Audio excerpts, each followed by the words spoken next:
War of the Worlds, The Resurrection. A novel by J.M. Dillard. Chapter 8. "Come in, Reynolds," Ironhorse said gruffly. He was seated into a personnel carrier that had been turned into a mobile command post, and was in a particularly foul mood, having just shouted himself hoarse at a whining supply sergeant on the phone. Outside, within the Jericho Valley installation, soldiers wearing protective suits wandered through the yard, some of them carrying Geiger counters, some portable video packs, others with dogs on leads, policing for booby traps. Staff Sergeant Gordon T. Reynolds, a tall man with a defensive linebacker's build, had to crouch down to enter since the vehicle was designed for sitting, not standing. Like the men in the yard, he wore protective radiation gear, except for the helmet. The dark brown skin of his forehead was puckered, his expression a mixture of agitation and concern. "You told me to brief you, Colonel, as soon as we had anything." "Wait a minute." Ironhorse stopped him with a gesture and peered suspiciously at him. "You clean?" "More or less, sir." At Ironhorse's mistrustful look, Reynolds elaborated. "The tech sarge swore there's not enough radiation left on me to knock more than a few months off your life." Ironhorse's upper lip curled slightly. "Why am I not reassured?" He nodded at his staff sergeant. "Come in, Reynolds." Reynolds entered, crouching low, his head touching the ceiling. Ironhorse liked and trusted Gordon Reynolds, though he was careful not to show it. Maybe it had something to do with the fact that Reynolds had grown up a poor black inner-city kid, and like his commanding officer, had battled prejudice and the odds, and come out the winner. Of course, Ironhorse had no idea what Reynolds thought of him. He did not fraternize with his men. He was not in the army to be liked. "We did a body count, Colonel," Reynolds said. "You were right, sir. All 17 were there, at least what was left of them. We had to verify the number through HQ since the roster was missing. Looks like 14 died when the barracks were blown up, probably a rocket launcher, though no weapons were left behind." "Damn," Ironhorse said softly. He felt a muscle in his right jaw begin to twitch. "What about the other 3? "Shut up. Automatic weapons. The tire tracks are from an 18-wheeler. We're getting impressions now. And there are 4-wheel all-terrain vehicle tracks all over the yard. Probably had more than one of those from the looks of it. I figure they got the truck inside, shot the sentries, then used the rocket launcher before anyone knew what was going on." "Killed everyone and then left." Ironhorse shook his head at the senselessness of it, then looked up sharply at the sound of an explosion outside. "Sappers setting off booby traps," Reynolds offered helpfully. Ironhorse ignored the comment. Reynolds had a habit of stating the obvious. "This whole thing doesn't make sense, Sergeant. Think about it. Why the hell would someone want to overrun an installation and then leave? They even mined the perimeter as if they were expecting to stay a while." Reynolds nervously stroked his regulation-trimmed charcoal mustache with a gloved hand. "I figure it was the punctured barrel you saw from the Cobra, Colonel. Maybe the radioactivity scared him off. Funny thing, though, they didn't touch the protective suits in the guardhouse." "Why would anyone who was going to overrun a nuclear waste dump not be prepared for such an emergency? And why choose Jericho Valley of all places? There are other places they could overrun a lot easier.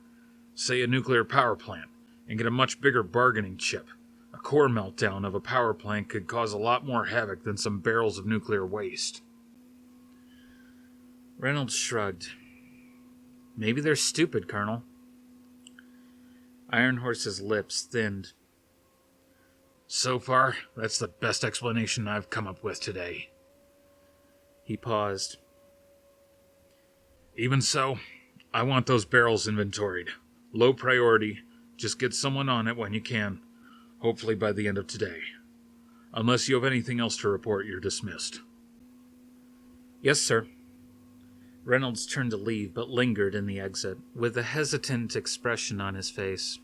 Ironhorse raised a blue-black brow. Was there something else, Sergeant? No, sir. Reynolds seemed to change his mind and move reluctantly away. What's with you? Bodies get to you? Crouched in the doorway, Reynolds faced him again. Yes, sir. Well, no, sir, it's not that. Something else, then. Normally, Ironhorse never pried, but he got the definite impression there was something else Reynolds really wanted to say, but simply didn't have the nerve for it. Spit it out, Sergeant. We haven't got all day, and I can't have anything interfering with your efficiency. Reynolds seemed truly flustered. Well, it's, personal, Colonel. Now hardly seems the appropriate time. He gestured at the scene outside the carrier.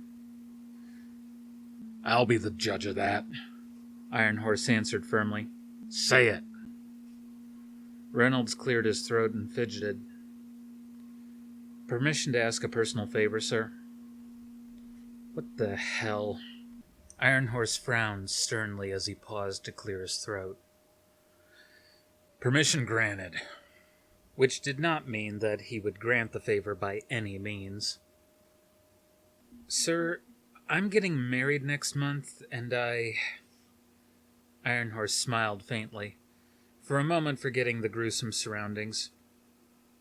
Reynolds, you son of a gun, I thought you were a confirmed ladies' man. Apparently pleased by the remark, Reynolds smiled shyly and stroked his mustache. He didn't even try to refute the notion that women found him handsome. When did this happen? Ironhorse asked. A couple of months ago, sir, but I wondered if you would... He paused awkwardly, averting his light brown eyes. If you would be my best man, sir. Ironhorse's smile widened just a hair. I'd be honored, Gordon. Damned if Reynolds' cheeks didn't take on a warmer, ruddier hue. The man was actually blushing. Thank you, Colonel. It's set for Saturday the 12th at 1500 hours. So noted. And, Sergeant, you've got one hell of a strange sense of timing. Yes, sir. I'm afraid Arlene's been after me. Arlene? Ironhorse worked hard not to grin. Yes, sir. Well, she's been after me to ask you, and last night she put her foot down. With all due respect, I believe I mentioned it seemed inappropriate right now. So you did, Ironhorse replied dryly. He forced every hint of warmth to vanish from his features. Now get your butt in gear, Sergeant. I want that remote van set up yesterday. Understood? Reynolds' eyes widened. He tried to snap to attention, bumping his head against the roof of the carrier. Yes, sir, Colonel.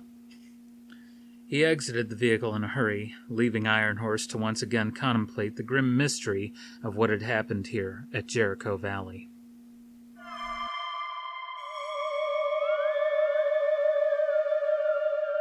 Morning faded into afternoon.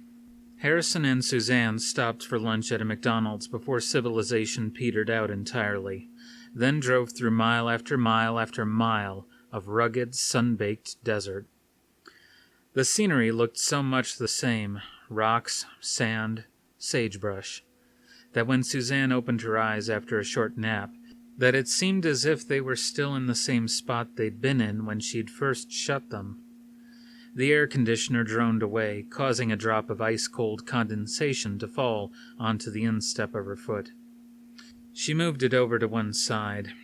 Even though the air conditioner had been blasting at full the past few hours, the temperature was barely comfortable. The sun beat through the Bronco's tinted windshield, heating the air inside. About a mile from their destination, Harrison brought the Bronco to a halt. Suzanne frowned down at the map in her hands, then back up at him. We're not there yet. Why are we stopping?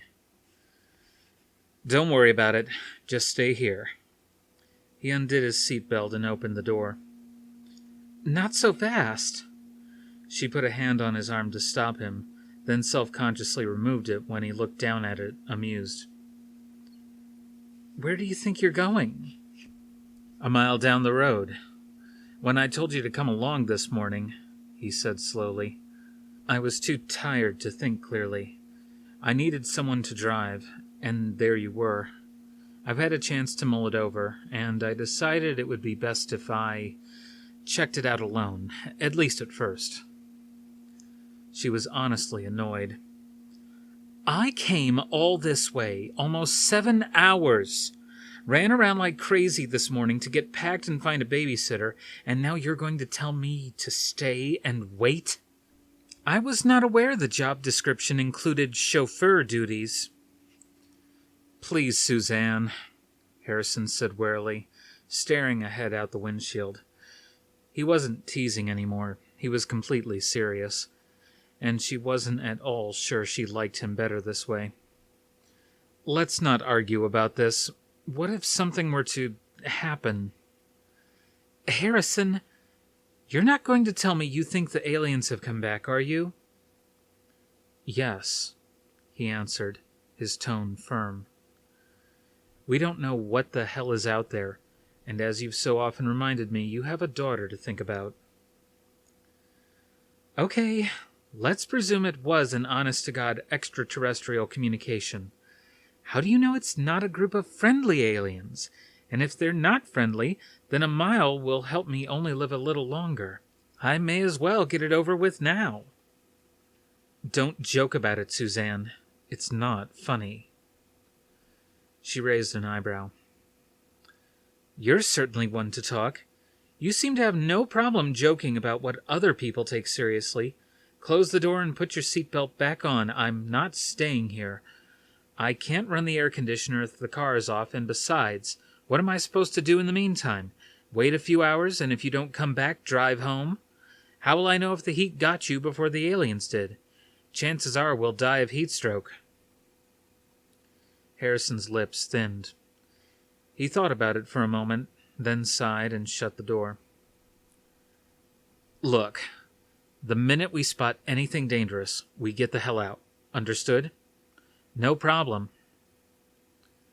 He started the Bronco up and pulled onto the highway again.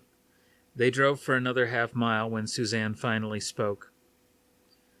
"You know, we're not going to see anything," she insisted, but the words were barely out of her mouth when Harrison slammed on the brakes. "What the hell?" The road was blocked. At first, she thought it was a mirage produced by the heat waves rising from the black asphalt. 2 helmeted soldiers in camouflage fatigues, rifles resting against their shoulders, stood in front of a wooden barricade that stretched the width of the road. On either side of it were parked 2 army jeeps, and behind it stood a covered personnel carrier. As they approached, one soldier stepped forward and held his hand palm out to stop them. "Crap," Harrison muttered, and rolled down his window as the soldier approached. The soldier's eyes were almond-shaped. His round, light brown face was flushed and trickling sweat. He bent down and looked in the open window at Harrison. His tone was friendly, but firm. Suzanne liked him without knowing him. "This is a restricted area, sir. I'm afraid you'll have to turn back." "You must be terribly hot standing out in this sun," she blurted out. "Don't your superiors realize how dangerous it is?" The soldier grinned suddenly, crinkling the corners of his deep-set eyes. "Yes, ma'am, I'm sure they do." He patted the canteen on his belt. "We've got plenty of water, not that it makes us feel any cooler." He addressed Harrison. "But you're still going to have to turn this vehicle around." "Just a minute." Harrison reached over and popped open the glove compartment in front of Suzanne. "Get your pit ID," he said to her, and started fumbling through the compartment's contents. Credit card slips for gas, coins, flashlight, a Rand McNally road atlas. His fingers finally grasped a plastic laminated ID card. Suzanne found hers in the navy bag behind her seat and handed it to him. He shoved both cards in the soldier's face. "Here, we are researchers with the Pacific Institute of Technology. Show those to your superiors." The soldier drew back a little, then took them gingerly. "It'll take a few minutes," he said politely. "Why don't you folks pull over?" Harrison grunted and knocked the stick shift into reverse, then backed off onto the shoulder. He turned off the ignition and opened the door. "May as well get out. Like you said, no point in staying in here with the air off." She got out and walked around to the driver's side while he opened the back hatch and started rummaging for something. "Well," she said, "I was right. It's a military base, and they're involved in some sort of secret project. Maybe Norton's transmitter isn't the only one around." The soldier had gone back to the barricade. Now he was reading from the ID cards into a walkie-talkie and nodding. Harrison seemed too distracted to take offense. He straightened, thermos in his hand, and stared past the barricade as if he saw something far beyond it. The soldiers, their jeeps. It's more than that. The military doesn't set up a barricade a mile outside an installation if they're just broadcasting signals into space. No, something's happened here. The way he said it made her frightened for an instant, but she shrugged it off. The man was clearly paranoid, in need of a good psychiatrist. Besides, if it was what Harrison suspected, it would take more than a military blockade to hold the aliens back. In the heat of the desert sun, Suzanne began to perspire under her gabardine dress. She fanned herself with her hand, a useless gesture. Harrison noticed. "Here." He unscrewed the lid of the thermos, poured something into the top, and handed it to her. She took it eagerly. It was water, ice cold, absolutely delicious. She drank while he pulled a couple of field stools from the back of the Bronco. They were sitting in its shade when she saw a jeep pull up on the other side of the barricade. An officer stepped out, tall, with a broad, powerful build and square-shouldered military bearing. He emanated authority. The two guards quickly snapped to attention and saluted the instant they spotted him. He returned their salutes and strode with animal-like grace through the barricades, past the wide-eyed guards, until he arrived inches short of Harrison and Suzanne. She smiled up at him, doing her best not to be disconcerted. She despised people who enjoyed intimidating others, but mostly despised herself for being intimidated by them. His skin was reddish bronze, his hair jet black and close to the scalp. His eyes were hidden behind mirror sunglasses. Above the left breast pocket of his perfectly pressed uniform was the inscription, "Ironhorse." An Indian warrior, and a formidable one at that. He didn't respond to Suzanne's smile, merely peered down at the documents he held in one large hand. "Doctors McCullough?" His voice was deep, flinty, unyielding.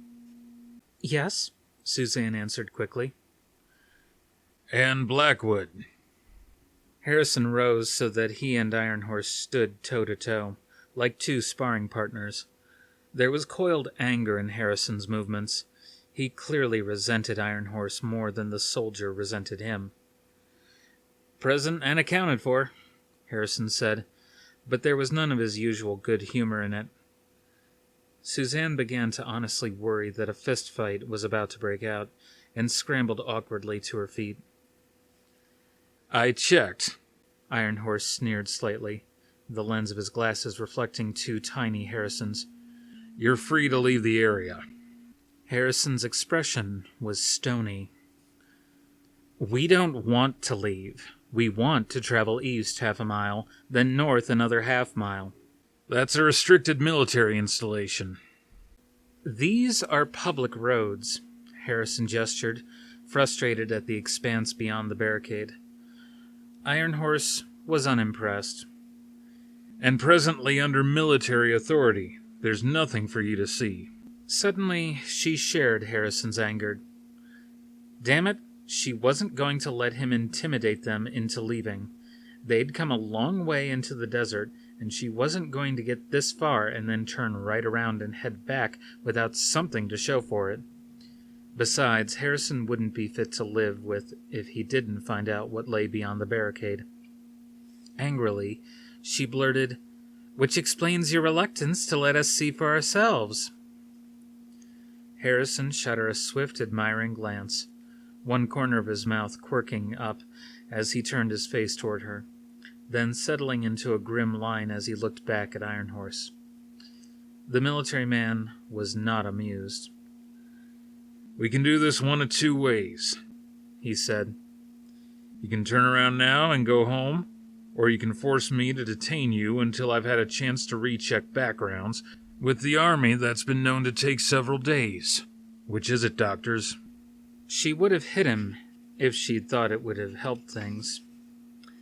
She glanced over at Harrison, worried that he might have the same idea, but an inspiration seemed to have come to him. He eyed the uniform casually. "Is it Captain Ironhorse?" Ironhorse sounded disgusted at his ignorance. "Lieutenant Colonel." "Does it matter, Colonel, that both of us," Harrison nodded at Suzanne, "have top-secret clearances?" "Not to me, it doesn't. Around here, it's need to know." His lips curved slightly in a coldly superior smile. "And you don't need to know. Now, if you'll excuse me." He turned to leave. Harrison reached out, but stopped just short of touching the colonel's arm. Ironhorse stared down at Harrison's hand for a dangerous moment, then slowly moved his gaze up to the scientist's earnest face. Harrison's anger had vanished, replaced by good-natured cunning. "Colonel, aren't you even the least bit curious about what it was that brought us here in the first place?" Ironhorse turned back slowly, a muscle in his square jaw twitching. Suzanne felt the momentum of power shift to Harrison. "Officially, Dr. Blackwood, I have no authority to ask such a question." "Last night," Harrison explained eagerly, "one of my associates intercepted radio transmissions originating from this location, or more accurately, the location 1/2 mile east and 1/2 mile north of here." Ironhorse's expression never changed, but a hint of interest warmed his tone. "What kind of transmission?" Harrison's eyes lit up. He knows he's got him, Suzanne told herself triumphantly, and felt herself smiling. "For the moment," Harrison said, toying with him, "let's just say they were highly unusual." Ironhorse folded thick arms across his chest and asked with something suspiciously like resignation, "You wouldn't happen to have a copy of these unusual transmissions?" Harrison grinned and produced a cassette tape from his shirt pocket. Ironhorse reached for it, but Harrison was too quick for him and pulled it back. Tauntingly, he asked, "Is this the beginning of a negotiation, Colonel?"